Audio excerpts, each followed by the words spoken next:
Before we start, please make sure to like this video and hit this subscribe button, so you never miss a story like this. And also comments where you are watching from, how many sons and daughters you have. Thanks. My name is Emily Carter, and I'm from Columbus, Ohio. And let me start by saying this: if someone is hurting you, you don't stay silent. Not for family. Not for peace. Not for anything. You speak. You scream. You fight. Because silence is how evil survives, and I was silent for far too long. Don't you dare touch me again. I screamed, my voice shaking but sharp like broken glass. I shoved him, hard, and for the first time in years, I saw something in his eyes that he had stolen from mine long ago: fear. The living room lights buzzed above us. It was 2 a.m. Mom was gone on another overnight shift. Just like every other time. And like clockwork, my stepfather stood there, in his beer-stained t-shirt, belt hanging loose from his jeans, reeking of sweat and cigarettes, reaching for me like I was some object he owned. But not this time. Not anymore. I was done being quiet. You little brat. You don't get to talk to me like that in my house, he yelled, stepping forward, hand raised. I didn't flinch. I didn't cry. I stood taller than I ever had in my 17 years. My heart pounded like a drum against my ribs, but I didn't let him see the panic underneath. You wanna hit me? Go ahead. But this time, I swear to God, I'll scream so loud the neighbors will call the cops. He froze. For a second, just one, the mask slipped. He looked at me like he didn't know who I was anymore. Because the truth is, I wasn't the same Emily anymore. I used to be that quiet little girl. The one who kept secrets. The one who swallowed her pain and smiled at school like everything was fine. I used to tiptoe around his moods, terrified of saying the wrong thing. He ruined my childhood. He ripped away pieces of me I'll never get back. But that night, something snapped. Something broke free. Maybe it was the years of bruises hidden beneath long sleeves. Maybe it was the way my mother never believed me when I hinted at the truth. Or maybe it was just me. Finally realizing that monsters don't stop until someone drags them into the light. You think anyone's gonna believe you over me? He hissed. You're just a messed up little liar. No, I said, my voice like steel. I'm the girl who's about to end you. I had recorded every word of that conversation. My phone was behind the couch, camera rolling, audio crisp. His voice. His threats. His drunken slurs. All of it. And that was just the beginning. I had screenshots. Texts. Even a hidden folder full of journals I kept over the years. Every night he snuck into my room. Every lie he told. Every time I cried into my pillow hoping someone, anyone, would notice. And maybe you're wondering why I didn't tell someone sooner. Why I didn't scream the first time, or the 10th. Why I stayed. Let me tell you something no one ever talks about: abuse doesn't always look like broken bones. Sometimes it looks like being told you're crazy. Like being called a liar when you're begging for help. Like being gaslit so badly that you start to question your own memories. And when it's someone your mom married, someone she loves, people don't want to believe it. They want you to shut up and not ruin the family. But I couldn't do that anymore. So that night, after he stormed out and slammed the door, I locked every window. I bolted every latch. And then I pressed upload. I posted the video on my anonymous account. The one where I talked about mental health. Trauma. Healing. It already had a small following of girls like me. But this was different. It exploded. Thousands of comments. Then tens of thousands. Messages from other survivors. People who recognized his face. People who said, that happened to me too. I didn't expect it to go viral. I didn't expect reporters outside my school. I didn't expect my own mother to call me screaming, blaming me for embarrassing the family. But I didn't back down. And I'm telling you right now. If you're going through something similar, if someone in your life is hurting you, manipulating you, making you feel small, you are not alone. You do not have to keep their secrets. You do not owe them your silence. You do not deserve to carry their shame. You deserve to be believed. You deserve protection. And most of all, you deserve to be free. If this sounds like your story, if you've been holding pain behind locked lips for years, please, speak up. Share this. Tag someone who needs to hear it. Because the world needs to stop protecting monsters just because they hide behind the word family. No more silence. No more fear. This is your sign, it's time to fight back. After that video went viral, I didn't sleep for 3 days. I stayed holed up in my room, shaking every time my phone buzzed. My hands trembled even while reading the messages, some supportive, some filled with venom. People called me brave. Others called me a liar. A homewrecker. A drama queen. Strangers had opinions on a life they never lived. But I didn't post that video for them. I posted it for the girl I used to be. The one who stood at the top of the stairs, frozen, as her stepfather smirked from the kitchen and whispered, "It's our little secret." Do you know how young I was the first time he touched me? 8. I was 8 years old. He used to call it accidental. A hand brushing my back too low. A too long hug. A tickle that made me squirm. And when I told Mom? She just laughed it off. "He's just being playful, Emily. Stop being dramatic." And I wanted to believe her. God, I wanted to believe her. Because the alternative, that she brought a predator into our home and looked the other way, was something no little girl should have to carry.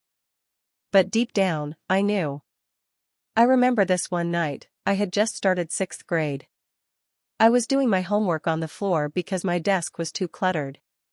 He walked in without knocking. Shut the door behind him. Sat on my bed like he belonged there. He watched me. Quietly. Too quietly. And then he said something that haunted me for years. "You're growing up too fast, Em. Soon boys will be all over you, lucky for you, I'm around to teach you who to trust." That night, I stuffed towels under the door. I stacked books in front of it like that would stop him. I didn't sleep. I just lay there staring at the ceiling, whispering, "Please God, please make him leave." But God didn't make him leave. He stayed. And the worst part? So did Mom. Even when I started pulling away. Even when I flinched at his touch. Even when I begged her, "Can I stay with Aunt Rachel this weekend?" she brushed me off. She was always too tired. Too busy. Too in love with the man who bought her wine and whispered sweet lies in her ear while I cried into my pillow. And that's the thing about this kind of abuse, it's not just the act. It's the betrayal. The layers. The way it warps your sense of safety. The person who's supposed to protect you becomes the one you fear most, and the person who's supposed to believe you, looks away. People always ask, "Why didn't you just tell someone?" I did. Once. In 8th grade. To my school counselor, Mrs. Hargrove. I remember sitting in her office, knees pulled to my chest, heart pounding out of rhythm. I didn't even say everything, just hinted. "My stepdad makes me uncomfortable." That's all I said. But even that felt like ripping open a wound. She looked at me, and then she sighed. "Emily," she said, "sometimes when families blend, it takes time to adjust. You're a teenager now. Maybe he's trying and you're just being sensitive." Sensitive. That word still makes my stomach turn. She didn't ask questions. She didn't call anyone. She just told me to talk to Mom about it. Like I hadn't already tried that 100 times. So I stopped trying. I built walls instead. I told jokes too loud. Wore baggy hoodies even in summer. Avoided sleepovers. Never invited friends over. I became invisible in plain sight. Until the day I met Jade. She was new. Moved from Indiana. Sat next to me in sophomore English with a bright purple journal and chipped nail polish. And for some reason, she saw me. Really saw me. She was the first person I ever told the whole truth to. I still remember her face. Pale. Still. Eyes full of fury. She didn't say, "Are you sure?" She didn't say, "Maybe you misunderstood."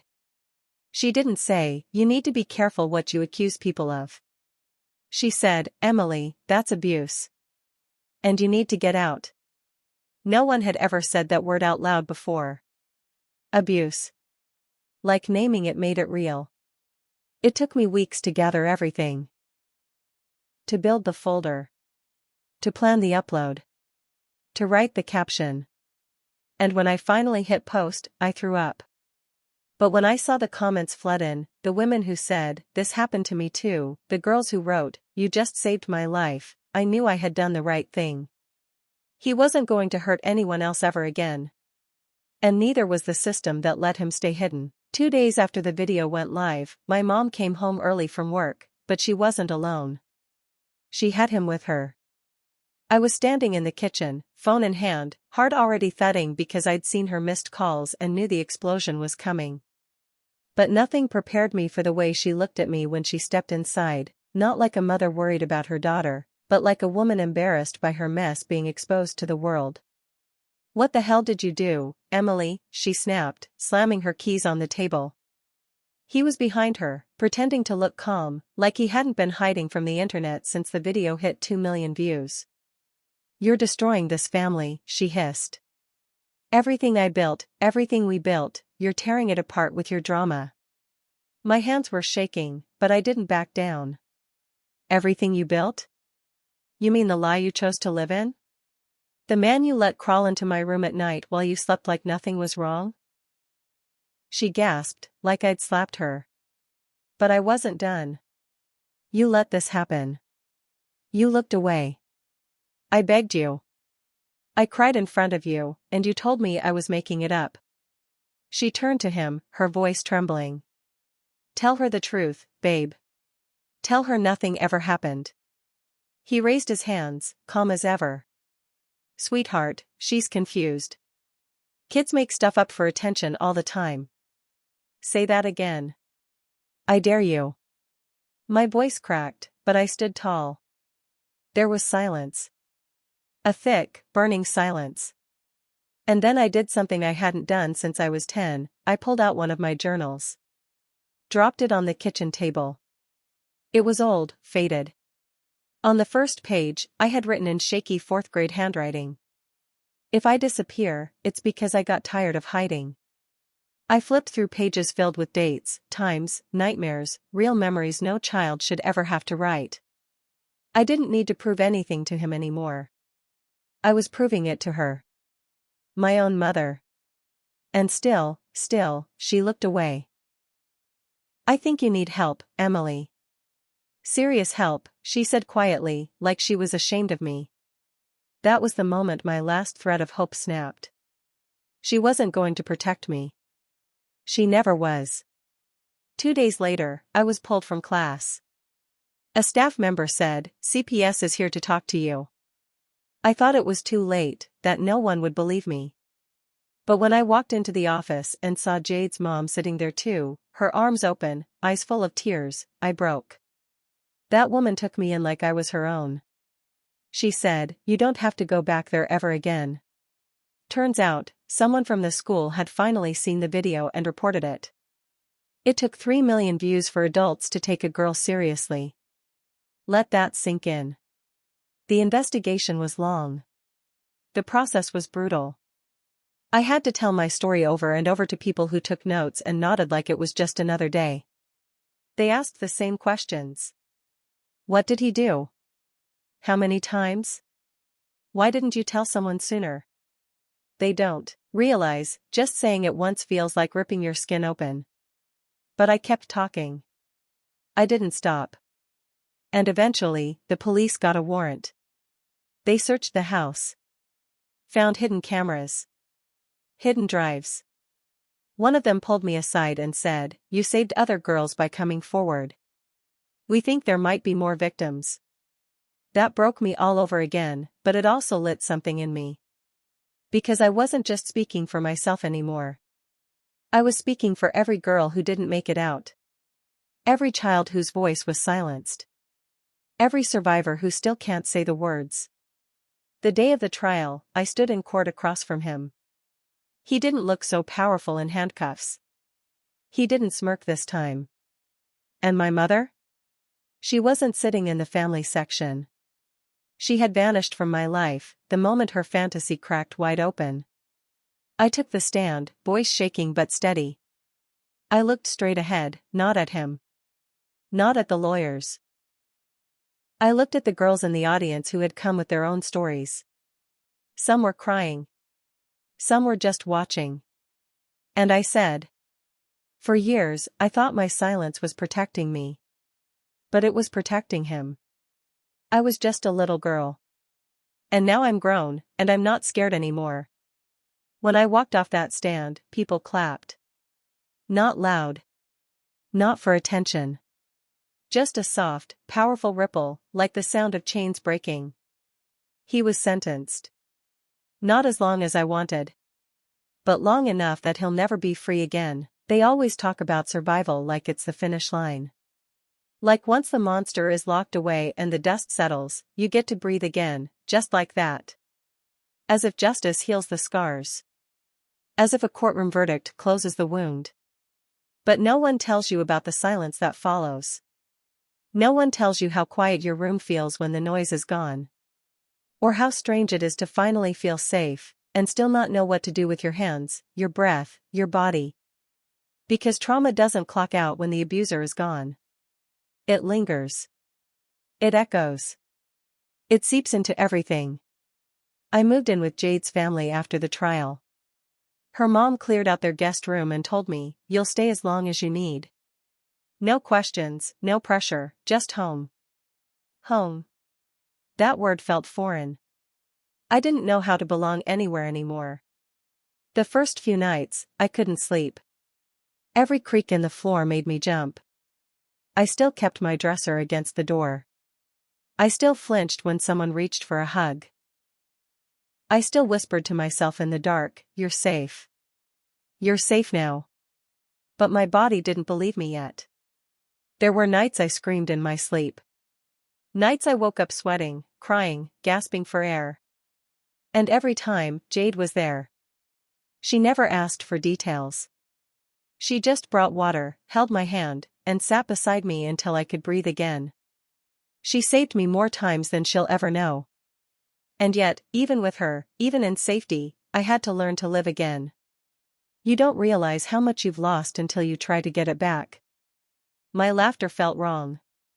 My reflection felt unfamiliar.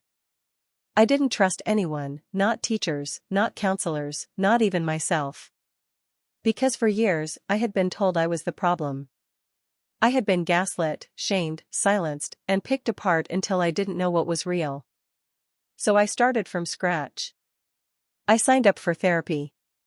I joined a survivor support group. I deleted every photo I had with him. I burned the journals. Not out of hatred, but because I didn't need the proof anymore. I had survived. That was proof enough. Some days were okay. Some days weren't. Healing isn't linear. It's messy. It's ugly. It's painful. But it's also beautiful in quiet, unexpected ways. Like the day I wore a tank top to school without a hoodie, and no longer cared who saw the old scars. Like the night I danced in the kitchen with Jade's little sister and actually laughed, a real, full laugh that felt like sunlight after years of rain. Like the time I stood in front of my class and gave a presentation about trauma-informed education, and watched people listen without judgment. Those were the moments I started to feel like Emily again. Not the broken girl. Not the victim. But the survivor. The fighter. The girl who burned down the house of secrets and built a voice out of the ashes. A few months after the trial, I got a message request from someone I didn't recognize. It was from a girl, around my age, who said, I saw your video. I lived. Your story. I thought I was the only one. You gave me the courage to finally tell someone. Thank you. That message broke me. But not in a bad way. It broke me open. It reminded me that our stories matter, even the painful ones. That sharing the truth might not undo the past, but it can change someone else's future. So I kept talking. I made more videos. I wrote blogs. I gave speeches at schools. I looked people in the eye and told them what happened, not for pity, but for power. And for the first time in my life, people listened. They didn't call me dramatic. They didn't say I was confused. They said, me too. But the real healing, the deepest kind, came the day I walked into my old neighborhood. I hadn't been back since the trial. I almost didn't go. But something inside me said, you don't run anymore. Not from this. Not from anything. I stood across the street from the house where it all happened. The house where my childhood died and my strength was born. And I didn't cry. I didn't shake. I just stood there, tall and steady, and whispered to the air. You don't own me anymore. I forgive myself for staying. I forgive myself for surviving. And I take back everything you tried to steal. And then I turned around and walked away. It had been almost a year since the trial when I saw her again. I was standing outside the community center, right after giving a talk about surviving abuse, my fourth one that month. The room had been full of young girls, some with bruises you could see and others with ones you couldn't. I poured everything into that speech.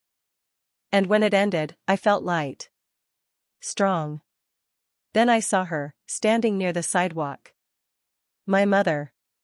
Same brown coat. Same tired eyes.